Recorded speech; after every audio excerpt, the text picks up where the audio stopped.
ಯತ್ನಾಳ್ರಿಗೆ ಅದ್ಯಾಕೋ 1000 ಕೋಟಿ 2000 ಕೋಟಿ ಎಲ್ಲ ಬಹಳ ಜುಜುಬಿ ಅಂತೇಳಿ ಅನಿಸ್ತಾ ಇದೆ ಅಂತೇಳಿ ಕಾಣುತ್ತೆ. ಯಾಕಂದ್ರೆ ಅವರು ಹಿಂದೆ ಒಂದು ಮಾತನ್ನ ಹೇಳಿದ್ದು ಬಹುಶಃ ಕರ್ನಾಟಕದ ಜನ ಮರೆಯೋದಕ್ಕೆ ಸಾಧ್ಯ ಇಲ್ಲ. ಯಾಕಂದ್ರೆ ಮರೆಯೋದಕ್ಕೆ ಸಾಧ್ಯ ಇಲ್ಲದ ಮಟ್ಟಿಗೆ ಅದನ್ನು ಕಾಂಗ್ರೆಸ್ನವರು ಪ್ರಚಾರ ಮಾಡಿದ್ರು.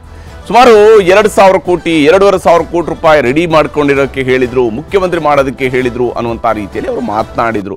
ಅಂದ್ರೆ ಮುಖ್ಯಮಂತ್ರಿ ಮಾಡೋದಕ್ಕೆ ಈ ರೀತಿಯಾಗೆಲ್ಲ ಆಫರ್ಗಳನ್ನು ಮಾಡುವಂಥವ್ರು ಕೂಡ ಇರ್ತಾರೆ ಅನ್ನುವಂಥ ಧಾಟಿಯಲ್ಲಿ ಹೇಳಿದ್ರು. ಆದರೆ ಕಾಂಗ್ರೆಸ್ನವರು ಅದನ್ನು ತಮಗೆ ಬೇಕಾದಂಥ ರೀತಿಯಲ್ಲಿ ಬ್ಲೆಂಡ್ ಮಾಡಿಕೊಂಡು ಮಾತನಾಡುವಂಥ ಕೆಲಸವನ್ನು ಕಾಂಗ್ರೆಸ್ನವರು ಮಾಡಿದ್ರು. ಈಗ ಅವರು ಮುಖ್ಯಮಂತ್ರಿ ಆಗೋದಕ್ಕೆ ಬಿಜೆಪಿಯಲ್ಲಿ 1000 ಕೋಟಿ ರೂಪಾಯಿ ರೆಡಿ ಇದೆ ಅನ್ನುವಂತಹ ಮಾತನ್ನ ಕೇಳ್ತಾ ಇದ್ದಾರೆ. ಸಿಎಂ ಆಗೋದಕ್ಕೆ ಬಿಜೆಪಿಯಲ್ಲಿ 1000 ಕೋಟಿ ರೂಪಾಯಿ ರೆಡಿ ಇದೆ, 1000 ಕೋಟಿ ಇಟ್ಕೊಂಡು ಈಗ ಡೀಲ್ ನಡೀತಿದೆಯಾ ಅನ್ನುವಂಥ ಅನುಮಾನ ಸಹಜವಾಗಿ ಶುರುವಾಗಿದೆ. ಯತ್ನಾಳ್ ಹೊಸ ಬಾಂಬ್ ಸಿಡಿಸಿದ್ದಾರೆ. ಇದು ಕಾಂಗ್ರೆಸ್ನವರ ಕೈಗೆ ಹೊಸ ಬ್ರಹ್ಮಾಸ್ತ್ರವಾಗಿಯೂ ಕೂಡ ಸಿಕ್ಕಿದೆ. ಯಾಕಂದ್ರೆ ಯತ್ನಾಳ್ರ ಮಾತುಗಳು ಯಾವ್ಯಾವಾಗ ಹೇಗೆ ಬರುತ್ತೆ ಅಂತ ಯತ್ನಾಳ್ರಿಗೆ ಗೊತ್ತಿರುತ್ತೋ ಇಲ್ಲೋ ಗೊತ್ತಿಲ್ಲ. ಆದರೆ ಯತ್ನಾಳ್ರ ಮಾತನ್ನ ಯಾವ ಸ್ವರೂಪದಲ್ಲೆಲ್ಲ ಬಳಸ್ಕೊಳ್ಬಹುದು ಅನ್ನುವಂಥದ್ದು ಕಾಂಗ್ರೆಸ್ನವರಿಗೆ ಬಹಳ ಚೆನ್ನಾಗಿ ಗೊತ್ತಾಗಿದೆ. ಮೊದಲಿಗೆ ಇಲ್ಲಿ ಯಾವ ಸ್ವರೂಪದ ಆರೋಪ ಇದು, ಏನಿದು 1000 ಕೋಟಿ ರೂಪಾಯಿ ಅನ್ನೋದು ಏನು ಜುಜುಬಿ, 100 ರೂಪಾಯಿ 1000 ರೂಪಾಯಿ ಅನ್ನೋ ರೀತಿಗೆ 1000 ಕೋಟಿ ರೂಪಾಯಿ ಬಗ್ಗೆ ಮಾತನಾಡ್ತಾ ಇದ್ದಾರೆ. ಇಲ್ಲಿ ರಾಜ್ಯದಲ್ಲಿ ಡಿಸೆಂಬರ್ನಲ್ಲಿ ರಾಜಕೀಯ ಕ್ರಾಂತಿ ಆಗಬಹುದು ಅನ್ನುವಂಥದ್ದನ್ನ ಯತ್ನಾಳ್ರ ಮಾತುಗಳಲ್ಲಿ ಗೋಚರಿಸ್ತಾ ಇರುವಂಥದ್ದು. 1000 ಕೋಟಿ ರೂಪಾಯಿ ಬಾಂಬನ್ನ ಶಾಸಕ ಯತ್ನಾಳ್ ಅವರು ಸಿಡಿಸಿದ್ದಾರೆ. ಕಾಂಗ್ರೆಸ್ ಸರ್ಕಾರವನ್ನು ಉರುಳಿಸೋದಕ್ಕೆ ರಣತಂತ್ರ ನಡೀತಾ ಇದೆಯಂತೆ ಅನ್ನುವಂಥದ್ದು ಅವ್ರು ಮಾಡ್ತಿರುವಂತಹ ಆರೋಪ. ಮುಖ್ಯಮಂತ್ರಿ ಆಗಲು 1000 ಕೋಟಿ ರೂಪಾಯಿಯನ್ನ ಒಬ್ರು ಮೀಸಲಿಟ್ಟಿದ್ದಾರಂತೆ. ಕಾಂಗ್ರೆಸ್ ಸರ್ಕಾರವನ್ನ ಒಡೆದು ಸಿಎಂ ಆಗುವಂತಹ ಒಂದು ಪ್ರಯತ್ನವನ್ನ ಮಾಡ್ತಾ ಇದ್ದಾರೆ. ಆ ಯತ್ನ ನಡೆದಿದೆ ಅಂತ 1000 ಕೋಟಿ ಹಣ ತೆಗೆದು ಇಟ್ಟಿದ್ದಾರೆ ಇದಕ್ಕಾಗಿ ಅನ್ನುವಂಥದ್ದು ಇಲ್ಲಿರುವ ಬಹಳ ಗಂಭೀರವಾಗಿರುವಂತಹ ಆರೋಪ. ನಮ್ಮವರೇ 1000 ಕೋಟಿ ರೂಪಾಯಿ ರೆಡಿ ಮಾಡ್ಕೊಂಡಿದ್ದಾರೆ ಅನ್ನುವಂಥ ಮಾತನ್ನ ಶಾಸಕ ಯತ್ನಾಳ್ ಹೇಳಿದ್ದಾರೆ. ಮುಖ್ಯಮಂತ್ರಿ ಹುದ್ದೆಗೆ ಬಿಜೆಪಿಯಲ್ಲೇ ಫೈಟ್ ಹಾಗಾದ್ರೆ ನಡೀತಿದೆಯಾ ಅನ್ನುವಂಥ ಅನುಮಾನ ಶುರುವಾಗಿದೆ. ಡಿಸೆಂಬರ್ನಲ್ಲಿ ಕ್ರಾಂತಿ ಆಗುತ್ತೆ ಅಂತ ಕಾಯ್ತಿದ್ದಾರೆ ಅನ್ನುವ ಮಾತನ್ನು ಕೂಡ ಯತ್ನಾಳರು ಹೇಳಿದ್ದಾರೆ. ಈ ಮೂಲಕವಾಗಿ ಹೇಗೆ ಇಲ್ಲಿ ಯತ್ನಾಳರು ಹೇಳಿರೋ ಪ್ರಕಾರವಾಗಿ ಏನು ಹಾಗಾದ್ರೆ ನಡೀತಿದೆ ಅನ್ನೋದು ಬಹಳ ಗಂಭೀರವಾಗಿ ಯೋಚಿಸಬೇಕಾದಂತ ವಿಚಾರ. ನ್ಯೂಸ್ 18 ಜೊತೆಗೆ ಮಾತನಾಡುವಂತಹ ಸಂದರ್ಭದಲ್ಲಿ ಯತ್ನಾಳರು ಏನು ಹೇಳಿದ್ದಾರೆ ಅನ್ನೋದನ್ನು ನಿಮಗೆ ತೋರಿಸ್ತೀನಿ. ಈಶ್ವರಪ್ಪರು ಕೂಡ ಮುಖ್ಯಮಂತ್ರಿ ಆಗ್ಬೇಕು ಅಂತ ಹೇಳಿದ್ರಿ ಮೊನ್ನೆ.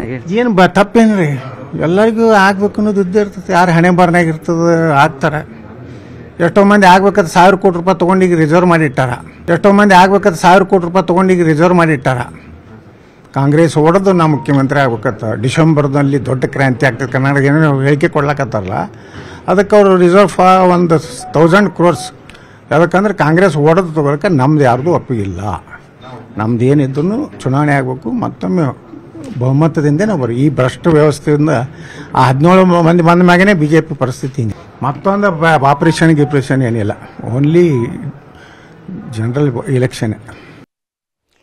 ಹೀಗೆ ಯತ್ನಾಳ್ ಒಂದು ಕಡೆಯಲ್ಲಿ ನಮಗೆ ಎಲೆಕ್ಷನ್ ಮೂಲಕವಾಗಿ ಗೆದ್ದು ಬರಬೇಕು ಅಂತ ಹೇಳ್ತಾರೆ, ಇನ್ನೇನಿದ್ರೆ ಎಲೆಕ್ಷನ್ ಅಂತ ಹೇಳ್ತಾರೆ. ಮತ್ತೊಂದು ಕಡೆ ಡಿಸೆಂಬರ್ನಲ್ಲಿ ಕ್ರಾಂತಿ ಅಂತಾರೆ, ಮತ್ತೊಂದು ಕಡೆಯಲ್ಲಿ 1000 ಕೋಟಿ ರೂಪಾಯಿ ರಿಸರ್ವ್ ಮಾಡಿಟ್ಕೊಂಡಿದ್ದಾರೆ ಅಂತಾರೆ. ಕಾಂಗ್ರೆಸ್ಸನ್ನು ಒಡೆದು 1000 ಕೋಟಿ ರೂಪಾಯಿ ಕೊಟ್ಟು ಬಿಜೆಪಿಯಲ್ಲಿ ಯಾರಪ್ಪ ಅದು ಮುಖ್ಯಮಂತ್ರಿ ಆಗುವಂಥದ್ದು ಅನ್ನೋಂಥ ಅನುಮಾನ ಮೂಡುತ್ತೆ. ಆದರೆ ಕಾಂಗ್ರೆಸ್ನವರ ಪಾಲಿಗೆ ಈಗ ಸಿಗುವ ಪ್ರತಿಯೊಂದು ಹುಲ್ಲು ಕಡ್ಡಿಯೂ ಕೂಡ ಮುಳುಗುತ್ತಿರುವವನಿಗೆ ಆಸರೆ ಅನ್ನುವಂತಹ ರೀತಿಯಲ್ಲಿ ಸಾಗ್ತಾ ಇದೆ.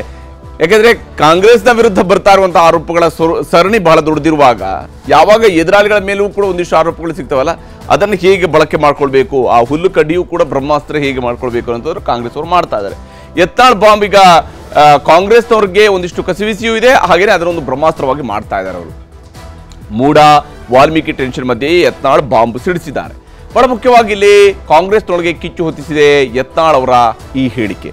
ಯಾಕಂದ್ರೆ ಬಿಜೆಪಿ ವಿರುದ್ಧ ಕಾಂಗ್ರೆಸ್ ನಾಯಕರು ಕೂಡ ಕೆಂಡಾಮಂಡಲರಾಗಿದ್ದಾರೆ. ಯಾವ ಸ್ವರೂಪದಲ್ಲಿ ಯತ್ನಾಳ್ ಹೇಳಿಕೆ ಬಗ್ಗೆ ಹೈಕಮಾಂಡ್ಗೂ ಕೂಡ ಮನವರಿಕೆ ಮಾಡಿಕೊಡುವಂತಹ ಕೆಲಸವನ್ನ ಈಗ ಕಾಂಗ್ರೆಸ್ನವರು ಮಾಡ್ತಾ ಇದ್ದಾರೆ. 1000 ಕೋಟಿ ರೂಪಾಯಿ ಎಂದ ಕಾರಣಕ್ಕಾಗಿ ಇಡಿಗೂ ಕೂಡ ದೂರು ಕೊಡುವಂತಹದಕ್ಕೆ ಒಂದು ಪ್ಲಾನ್ ಅನ್ನು ಮಾಡ್ಕೊಂಡಿದ್ದಾರೆ. ಕಾನೂನು ತಜ್ಞರ ಜೊತೆಗೆ ಚರ್ಚೆ ಮಾಡಿ ನಿರ್ಧಾರವನ್ನ ಕೈಗೊಳ್ಳುವಂತಹ ಕಡೆಗೆ ಹೊರಟಿದ್ದಾರೆ. ಬಿಜೆಪಿ ಹೈಕಮಾಂಡ್ಗೂ ಕೂಡ ಬಿಸಿ ಮುಟ್ಟಿಸೋದಕ್ಕೆ ಈಗ ತಯಾರಿ ನಡೆಸಲಾಗಿದೆ. ದೇಶದುದ್ದಕ್ಕೂ ಆಪರೇಷನ್ ಅಸ್ತ್ರದ ಬಗ್ಗೆ ಪ್ರಚಾರ ಮಾಡುವಂಥದ್ದು ಈಗ ಕಾಂಗ್ರೆಸ್ನವರ ಗೇಮ್ ಪ್ಲಾನ್. ವಿಧಾನಸಭೆ ಚುನಾವಣೆ ರಾಜ್ಯಗಳಲ್ಲೂ ಕೂಡ ಕೈಗೆ ಇದೇ ಅತಿ ದೊಡ್ಡ ಅಸ್ತ್ರ ಆಗಲಿದೆ. ಯಾಕಂದ್ರೆ ಒಬ್ಬ ಶಾಸಕ ಹೇಳ್ತಾ ಇದ್ದಾರೆ ಈ ರೀತಿಯಾದಂತಹ ಒಂದು ಬೆಳವಣಿಗೆ ನಡೆದಿದೆ ಅಂತ ಹೇಳಿ.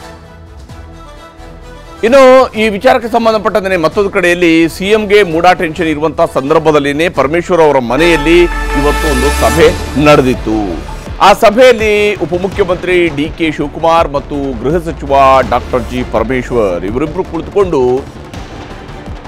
ಚರ್ಚೆಯನ್ನು ನಡೆಸಿದ್ದಾರೆ. ಸಿಎಂ ರಾಜೀನಾಮೆ ನೀಡಿದ್ರೆ ಮುಂದೇನು ಅನ್ನೋದ್ರ ಬಗ್ಗೆ ಈ ಚರ್ಚೆ ಅಂತ ಹೇಳಲಾಗ್ತಾ ಇದೆ. ಇವರಿಬ್ಬರ ನಡುವೆ ನಡೆದಿರುವಂತಹ ಚರ್ಚೆ ಬಹಳ ಗಹನವಾದ ಗಂಭೀರವಾದಂಥ ಚರ್ಚೆಯ ವಸ್ತುವಾಗಿದ್ದಂಥದ್ದು. ಒಂದು ವೇಳೆ ಸಿದ್ದರಾಮಯ್ಯನವರು ರಾಜೀನಾಮೆ ಮಾಡಿದ್ರೆ ನಾನಾ ನೀನಾ ಅನ್ನುವಂಥ ರೀತಿಯಲ್ಲಿ ಇವರು ಚರ್ಚೆಯನ್ನು ನಡೆಸಿದ್ದಾರೆ ಅಂತೇಳಿ. ಹೇಗೆ ಇಲ್ಲಿ ಪವರ್ ಗೇಮ್ ನಡೀತಿದೆ ಅಂತ ಹೇಳಿದ್ರೆ, ಸಿಎಂ ರಾಜೀನಾಮೆ ನೀಡಿದ್ರೆ ಮುಂದೇನು ಅನ್ನುವಂಥದ್ದು ಇಲ್ಲಿರುವ ಬಹಳ ಮುಖ್ಯವಾಗಿರುವಂಥ ಪ್ರಶ್ನೆ. ಸಿಎಂ ರೇಸ್ನಲ್ಲಿ ಸಾಲು ಸಾಲು ನಾಯಕರುಗಳು ಕೂಡ ಈಗಾಗಲೇ ಇದ್ದಾರೆ. ಹೀಗಾಗಿ ರಿಸೈನ್ ಮಾಡಿದರೆ ಪಕ್ಷದಲ್ಲಿನ ಬೆಳವಣಿಗೆಗಳ ಬಗ್ಗೆಯೂ ಕೂಡ ಚರ್ಚೆ ನಡೆಸಿದ್ದಾರೆ ಅನ್ನುವಂತಹ ಮಾಹಿತಿ ಇದೆ. ಅಹಿಂದ ವರ್ಗದ ಓಲೈಕೆ ಮಾಡುವುದು ಹೇಗೆ ಅನ್ನುವಂತಹ ಸವಾಲು ಕೂಡ ಇವತ್ತು ಕಾಂಗ್ರೆಸ್ ನಾಯಕರ ಮುಂದಿರುವಂಥದ್ದು. ಪಕ್ಷದ ಅಂತರ್ಯುದ್ಧ ಎದುರಿಸುವುದು ಹೇಗೆ ಅನ್ನುವಂಥ ನಿಟ್ಟಿನಲ್ಲೂ ಕೂಡ ಚರ್ಚೆಯನ್ನು ನಡೆಸಲಾಗ್ತಾ ಇದೆ. ಯತ್ನಾಳ್ ಮಾತಿನಲ್ಲಿ ಸತ್ಯವಿದೆಯೇ ಅನ್ನೋ ನಿಟ್ಟಿನಲ್ಲೂ ಕೂಡ ಚರ್ಚಿಸಲಾಗಿದೆ.